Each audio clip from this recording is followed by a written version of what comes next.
approach beyond what they are teaching them in school. You understand? Because civic education, if we actually applied 60% or let's say 40% of what we learned in our secondary school days, one way or the other, if we apply it effectively, I think we are going to have a better society. So civic education role can never be underestimated, because it's one of the tools we can use to position. Let's understand that, one of my friends was saying something, one of my friends from Zamfara, we were talking about Dauda Lawal, talking about the case that was talking about Dauda Lawal Daizani, talking about the issues of, some kind of money to issue. The lady was now telling me that some of us, we are not taught about patriotism from our foundational phase. And we can only understand patriotism from civic education. That is where we have to understand it, and that is it needs to move from just normal paperwork. Let's have some kind of fellowship in school, just the way we always have. Let's have some kind of boot camp where people can come and talk about how can we apply some of all these things into like practical form. I have some countries that they said once they discover that the countries like Russia, once they give birth to you and they want you to be in their army, from there they will pick you up and they begin to train you maybe right from 5 years old upward. You understand? Another thing is from the home front. So the parent also should, beyond just normal religion style, let's also bring civic education to the parent, like to the home front, where you can actually teach your children how to be a good citizen, how to be a patriotic citizen, how to actually love your country. You understand? Because when you understand all those things in that are taught in civic education, you will not go to public office and loot. You will not go to public office and just do something that will actually draw your country back. So it is one of the tools that we can use to position the society. Civic education is one of the tools that we can use to actually strengthen our any country. So for us to strengthen this country better, we need to go back to the foundational phase, and that is from the secondary school.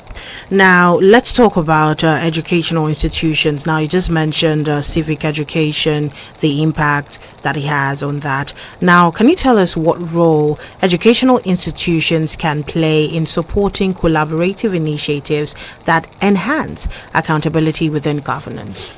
The roles of educational institutions.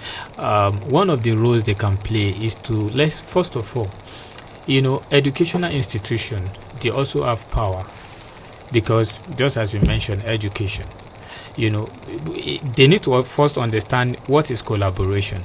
Is it that a collaboration, like that was one of the words I was trying to talk about, Pierre Lumumba, saying collaboration is the new competition.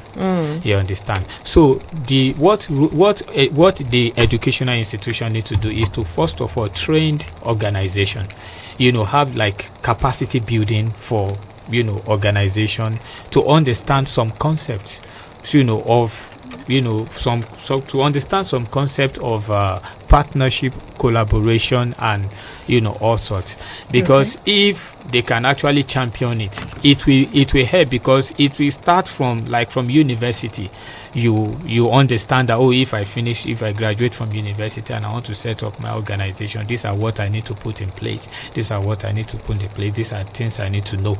You understand? So they first give you that proper education before you now come out and say, okay, I want to set up this. You have already understand the basics. You understand? So when you come out, you just take the knowledge that you have gotten, that you have acquired, you bring it out to the public. So the role of educational institution is to first of all train, capacity building for, anybody that is having like that kind of, thought of setting up any initiative. Okay, now final question now.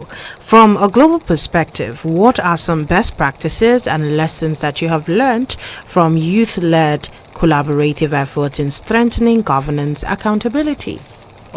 Some kind of lessons I've learned, especially, let me say, during my days in connected development. First is how to use digital tools. Okay.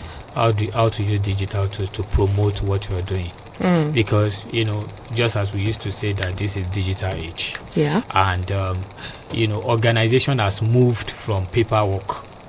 People are not using paperwork, so you need to understand how to make use of digital tools. Secondly, when it comes to grant writing, organization that if you look at some organization, they have become so relevant that they still give grant to other organization, and the only way they achieve that is through digital tools.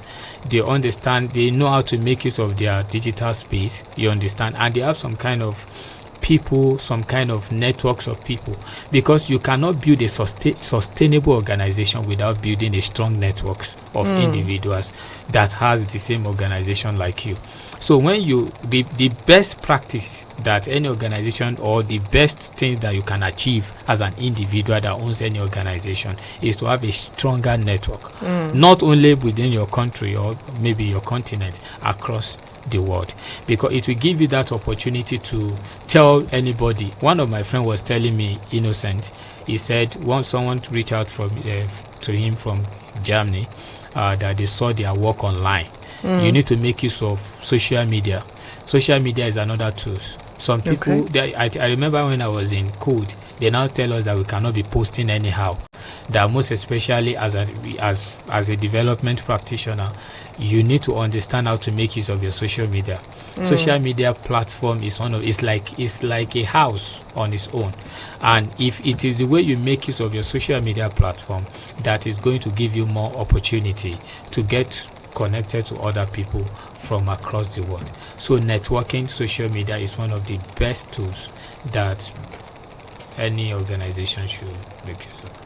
Thank you so much for being part of the program today. It has been a pleasure. You're welcome.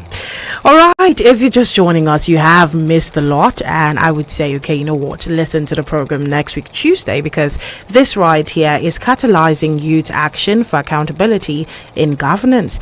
And today our focus was on youth collaborative initiatives for enhancing accountability in governance, and this program is initiated by Green Light Initiative, supported by Lib Africa and Nigeria Youth Future Fund, NYFF. My name is Benedicta Henshaw. Many thanks for listening. That was